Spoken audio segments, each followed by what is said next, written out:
बंधुओं, जय श्री हरि। आज एक बहुत ही अद्भुत, बहुत प्यारी, बहुत सुंदर, बहुत ही शिक्षाप्रद आपको एक कथा सुनाने जा रहा हूँ। ये इत्तेफाक है कि क्योंकि मैं यात्रा पर अधिक रहता हूँ तो बहुत सारी ऐसी छोटी घटनाएं जो घटित होती हैं, जो हमारे जीवन को शिक्षा देती हैं, उनमें से जो भी मुझे कुछ मिलता है वो मैं चाहता हूँ कि आप सभी तक भी पहुँचे और इन छोटी छोटी जो कथाएं हैं उन्हें उदाहरण के रूप में अपने जीवन में लें, ताकि आप बहुत अच्छे तरीके से अपने जीवन का यापन कर सकें और सच्चाई को जान सकें। एक बार मैं अपने यहाँ से रेलगाड़ी द्वारा हरिद्वार जा रहा था। डिब्बे में चढ़ने के बाद इधर उधर देखा तो मुझे एक सीट खाली दिखाई दी, तो मैं उस पर बैठ गया। देखा कई लोग एक व्यक्ति को घेरे बैठे, बहुत कुछ जानने के लिए, बहुत कुछ सुनने के लिए उनसे बार बार प्रश्न किए जा रहे थे। और उन महान भाव की तो मैं क्या बात करूं, चमकता चेहरा, लंबे बाल, सुंदर सजीला रंग रूप, और खासियत उस पर यह कि वो सहज भाव से सबकी बात को सुन रहे थे और सभी को देख रहे थे, और जहां तक संभव होता था वो मुस्कुराकर हर बात का जवाब देते आ रहे थे। तभी उन्हीं में से एक व्यक्ति ने प्रश्न पूछा कि हम भगवान को भोग क्यों लगाते हैं? हम जो भी भगवान को चढ़ाते हैं उसका क्या महत्व होता है? क्या हमारे द्वारा चढ़ाए गए पदार्थ के रूप, रंग, स्वाद या मात्रा में कोई परिवर्तन भी हो जाता है? हाँ, यदि ये पाखंड है तो हम भोग लगाने का पाखंड क्यों करते हैं? ये एक दूसरे व्यक्ति ने प्रश्न किया। लगता है कि शायद वो बहुत ज्यादा जिज्ञासु थे या ये सिद्ध करना चाह रहे थे कि परमात्मा नाम की कोई चीज नहीं है। अब इस प्रकार के प्रश्नों को सुनकर मेरी भी जिज्ञासा बढ़ गई कि प्रश्नकर्ता ने ये जो प्रश्न इन सज्जन से पूछ लिया है, ऐसी जिज्ञासा तो लगभग सभी के मन में होती है कि हम प्रभु को भोग क्यों लगाते हैं। मुझे लगा कि शायद ये जनाब इसका सटीक उत्तर दे भी पाएंगे या नहीं। देखते हैं कि ये क्या उत्तर देते हैं। मैंने उन महापुरुष को टकटकी लगाकर देखना शुरू कर दिया। अपनी सुनने की सारी श्रवण शक्ति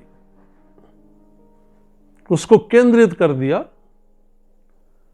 और उनके मुख से निकलने वाले शब्दों को सुनने के लिए मैं लालायित हो गया। मैंने देखा कि वो जनाब मुस्कुराते रहे और बिना विचलित हुए बड़े ही शांत चित्त से उन्होंने उत्तर देना शुरू किया। वो बोले, यह समझने की बात है कि जब हम प्रभु को भोग लगाते हैं तो वह उसमें से क्या ग्रहण करते हैं। मान लीजिए, उन्होंने कहा, मान लीजिए कि आप बर्फी लेकर प्रभु को भोग लगाने मंदिर में जा रहे हैं। रास्ते में आपका मित्र मिल जाता है। वो पूछता है कि भाई ये किसका सामान उठाए हुए हो और कहाँ जा रहे हो? स्वाभाविक है तब आप यही कहेंगे कि ये सामान मेरा है और मैं मंदिर जा रहा हूँ। वो मित्र मुस्कुराकर पूछता है, क्या ले जा रहे हो? आप उन्हें बताते हो कि मैं मिठाई के रूप में बर्फी ले जा रहा हूँ। फिर जब आप वही बर्फी, वही मिठाई प्रभु को भोग लगाकर उनके श्री चरणों में रखकर उन्हें समर्पित कर देते हो और फिर बाद में उसी बर्फी को, उसी मिठाई को घर लेकर जा रहे होते हो, तब फिर से यदि आपको आपका जानने वाला कोई मित्र मिल जाए और वो पूछ ले कि कहाँ से आ रहे हो और ये हाथ में क्या है, तब आप कहते हैं कि मंदिर से आ रहा हूँ, प्रभु को भोग लगाया था, और जो बाकी बचा था वो प्रसाद है। फिर वो मित्र पूछता है कि किसका है?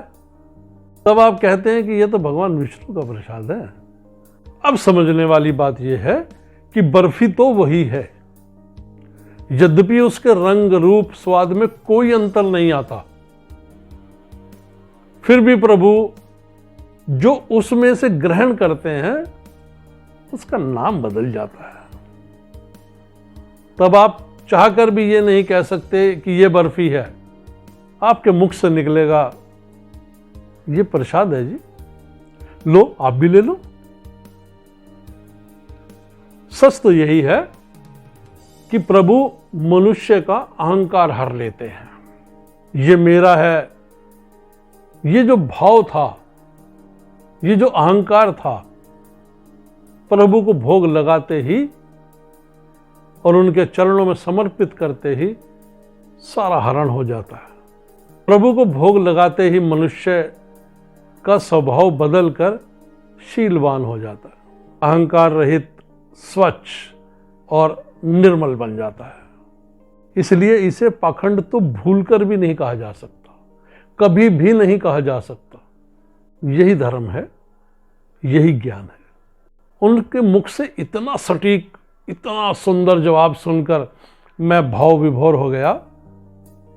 सच मानो तो मैंने कल्पना भी नहीं की थी कि इस प्रकार के उत्तर की अंतर मन खुश हो जाएगा, आत्मा तक प्रसन्न हो जाएगी, मन मस्तिष्क में जो हलचल थी वो शांत हो जाएगी, और ऐसी शांति जैसी तूफान के बाद की शांति छा जाती है।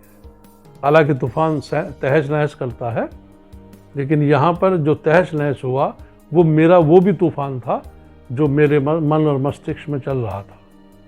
खैर, बार बार नमन है देश के उन महापुरुषों को जो हमें अज्ञानता से दूर लेकर जाते हैं, हमें ज्ञान के प्रकाश से प्रकाशित करते हैं। इसीलिए कहा जाता है कि जीवन में फैला अंधकार तभी दूर हो सकता है जब आप शिक्षित होकर ज्ञान का दीपक जलाएं। महापुरुषों का संग करने से जीवन बदल जाता है।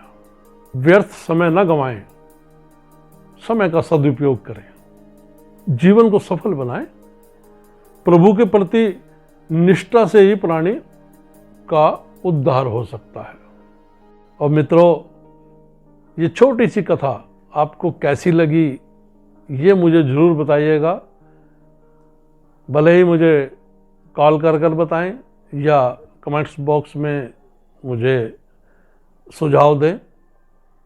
इसके अतिरिक्त मेरा प्रयास बस यही है कि आप तक छोटी छोटी जो कथाएं हैं, जो जीवन की सच्चाइयां हैं, वो आप तक मैं लगातार पहुंचाता रहूं, और आपका प्रेम मुझे इसी प्रकार मिलता रहे।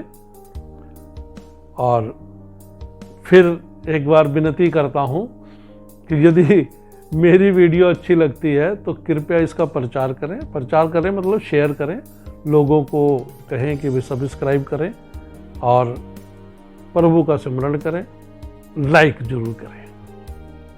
धन्यवाद आपका। जय श्री हरि।